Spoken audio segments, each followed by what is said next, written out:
योगी आदित्यनाथ कभी क्यों टोपी नहीं लगा लेते हैं? अखिलेश यादव जाते हैं इफ्तारी में, योगी जी को भी लगा लेना चाहिए टोपी। नहीं, वो क्यों लगाएंगे? हाँ। वो ढोंगी का काम करते ही नहीं, ढोंग वाला काम करने उनको सीधा है जो भी कुछ है। वो हाँ। तो मठ में रहने वाले हैं, सनातनी हैं। हाँ। भगवा कलर पहनते हैं। अब ये अखिलेश पहन कर दिखा दे हाँ, भगवा कलर। भगवा कलर, आधे वो ऐसे ही भाग जाएंगे छोड़ करके उसको जल करके। हैं? जब उसकी लाल टोपी है, और उसकी अखिलेश की लाल टोपी मुजफ्फरनगर के दंगों से रची हुई है। अच्छा, वो लाल टोपी का रंग लाल टोपी मुजफ्फरनगर के दंगों का है, मुजफ्फरनगर के दंगों से। जो हिंदुओं का खून बहा। हाँ, वहाँ के प्रभारी कौन थे उस टाइम पे? आजम खान जी थे। हाँ। मुजफ्फरनगर के जो प्रभारी मंत्री थे, तो आजम खान जी थे, उनको बनाया हुआ था। तो सुनियोजित तरीके से वो दंगा कराया गया था, लेकिन वो उल्टा पड़ गया। हाँ। इनका मकसद था वहाँ दंगा होगा, हाँ। तुम्हें जो है वो पूरे भारत के मुसलमान वोट देंगे, तुम हाँ। प्रधानमंत्री बन जाओगे। लेकिन उसका उल्टा हो गया वो दांव, और प्रधानमंत्री जी श्री नरेंद्र मोदी जी बन गए। हाँ। प्रधानमंत्री के तौर पर नरेंद्र मोदी कैसे काम कर रहे हैं? बहुत अच्छा काम कर रहे हैं, सबको पता है। हाँ। तीसरी बार इसीलिए तो बने हैं। हाँ, लेकिन अच्छा काम कर ये रहे हैं। विपक्षी सब कहते हैं कि वो सरेंडर कर जाते हैं, कभी ट्रम्प के सामने, कभी युद्ध में। ऐसा नहीं है, राजनीतियाँ होती हैं, कुछ चीज़ें होती हैं जो कुछ हाँ। चीज़ों पर समझौता करना पड़ता है, देश चलाना है मोदी हाँ। जी को। ऐसा नहीं है कोई लल्लन कल्लन खड़ा हुआ और कुछ भी बोल दिया कि उसकी बात में आए, हाँ। या भावनात्मक में आके कोई फैसला ले लिया, जैसे ये ईरान के लिए प्रदर्शन कर रहे हैं। हाँ। भावनात्मक नीति से नहीं चलता कोई, भावनाओं की उससे नहीं चलता कि देश। हाँ। देश की कुछ सिस्टम तकनीकी होती हैं, उसके हिसाब से तय किया जाता है कहाँ क्या करना है, क्या नहीं करना। हाँ।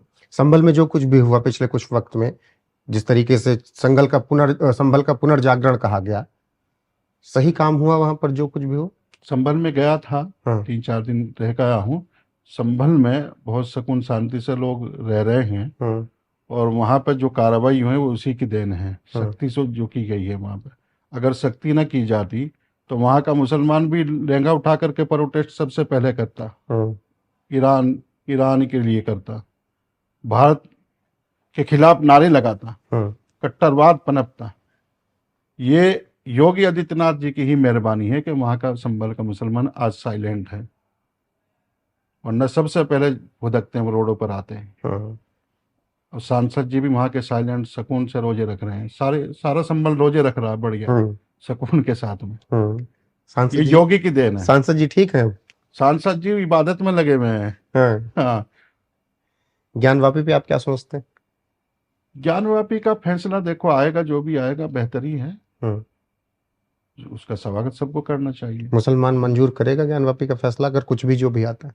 मुसलमान को मंजूर करना चाहिए, जैसे हाँ। बाबरी मस्जिद का मंजूर हुआ था, कहाँ कर सब रहे ये हैं वो? होगा। वैसे ही कह रहे हैं, वहां कयामत तक बाबरी थी, बाबरी है, बाबरी रहेगी। ऐसे कहने से थोड़ी ही होती है। हाँ।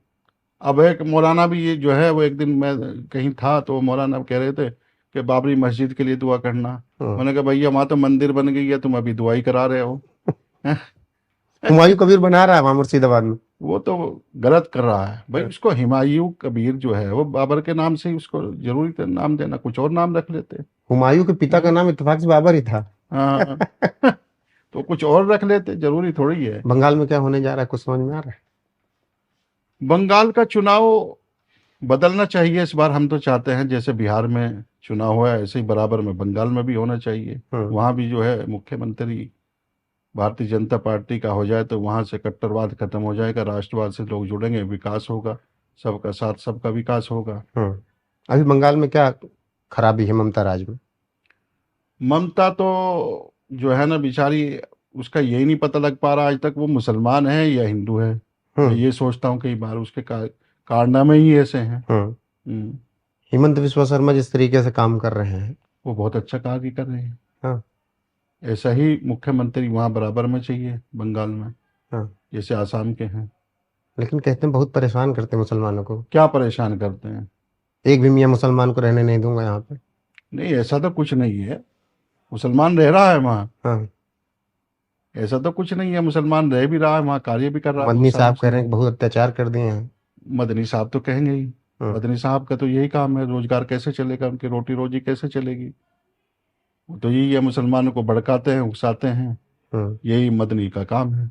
AIUDF वाले भी कह रहे हैं, अजमल क्या नाम, पूरा नाम वो सब वही हैं मौलाना, जो वो भी दारुल उलूम के ही मेंबर हैं उसके। अच्छा है। मौलाना अजमल जो हैं हम्म वो भी तो दारुल उलूम की जो कोर कमेटी है, हम्म शुरा के मेंबर हैं। हम्म उनका मकान भी है देवबंद के अंदर, हम्म यूडीएफ वाले वो। अच्छा, देवबंद इतना सेंसिटिव क्यों रहा हमेशा से राव साहब? देवबंद में देखिए, एशिया का सबसे बड़ा हम्म इस्लामिक अरबी मदरसा है, हम्म जहाँ से पढ़ कर के मौलाना वहाँ से फारिग होकर के पूरे दुनिया में फैलते हैं। पूरी दुनिया में मिलेगा उसका मौलाना, जी। कोई से मुल्क में चले जाइए आप, हम्म वहीं उसका मौलाना मिलेगा। और खाड़ी देशों से हवाला के जरिए वहाँ पैसा आता है, इसलिए देवबंद पनप रहा है। हम्म और क्या है, इसकी भी जांच होनी चाहिए, कहाँ से आ रहा है इतना पैसा। इसीलिए अब आप ये बताइए, हम्म दारुल उलूम देवबंद में, देवबंद के अंदर जितने भी मदरसे हैं, हम्म वहाँ तनख्वाह केवल हम्म मौलाना की तनख्वाह, उस्ताद हो या कोई भी कार्यकर्ता हो, 10,000 रुपये होती है। 8, 9, 10, 11, 12 लास्ट होती है। हम्म और उनकी कोठियाँ देखेंगे आप, 2-2 करोड़ रुपए की हैं। 50 लाख की गाड़ी में घूमते फिर रहे हैं। कोई पूछे पैसा कहाँ से आया? तनख्वाह 10,000, हम्म मकान 2 करोड़ का, 50 लाख की, 30 लाख की, 20 लाख की गाड़ियों में घूम रहा है। 1,000-2,000 के तेल रोज उड़ा देता है। मुर्ग मुसल्लम खा रहा है। वो कहाँ से आ रहा है पैसा? उसकी भी तो जांच होनी चाहिए। तो हराम है या हलाल है? वो हलाल ही खा रहे हैं मौलाना। मेरे से बड़े बड़े पेट मौलाना के हो रहे हैं। बैठा है यहाँ, पेट यहाँ रखा है, क्या है वो? हरामी तो खा खा के हो रहा है।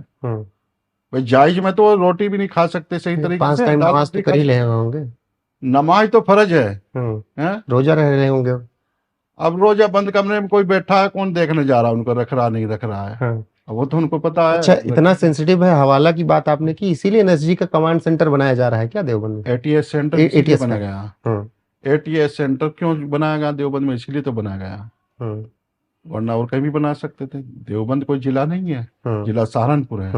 देवबंद तो एक नगर पालिका परिषद है, कस्बा है। वहाँ पे एटीएस सेंटर इसीलिए बना, खुफिया एजेंसी सबसे ज्यादा आपको वहाँ मिलेंगी, इसीलिए बनाया गया। ये देवबंदी बरेलवी, इनमें क्या फर्क होता है? ये काफी विवाद रहता है इन सब चीजों को लेकर। देखिए, ये अलग अलग विचारधारा है। देवबंदी है, कुछ देवबंद की विचारधारा को मानने वाले हैं, कुछ बरेलवी के मानने वाले हैं। जैसे कोई सत्संग को मानता है, राधा स्वामी को मानता है, कोई आर्य समाज है। इसी तरह ये होते हैं। शिया सुन्नी क्या होते हैं? शिया सुन्नी होते मुसलमान ही है, ये भी अलग अलग विचारधारा है। कौन ऊपर कौन, मतलब बड़ा कौन? अब ये बड़ा सुन्नी तो कहता है ये काफिर हैं, शिया वाले। शिया कहता है ये काफिर हैं सुन्नी वाले हैं। वो कहते हैं ये नकली मुसलमान, मैं असली मुसलमान हूँ। अब ये इस तरह के 72 फिरके दुनिया में हैं। कितने? 72 फिरके मुसलमानों के। और जो मौलाना है और किताबों में लिखा, वो कहते हैं सिर्फ एक फिरका जन्नत में जाएगा। कौन सा वाला? अब वो कहते हैं, सुन्नी कहते हैं हम जाएंगे, शिया कहते हैं हम जाएंगे, वहाबी कहते हैं हम जाएंगे, बरेलवी कहते हैं हम जाएंगे, देवबंदी कहते हैं हम जाएंगे, अजमेर शरीफ के मानने वाले वो कहते हैं हम जाएंगे। अभी तो मुसलमानों को ये नहीं पता लग रहा असली कौन है। एक दूसरे को नकली बता रहा है, एक दूसरे को काफिर बता रहा है। इसीलिए मुसलमानों पर जा पा रहा है।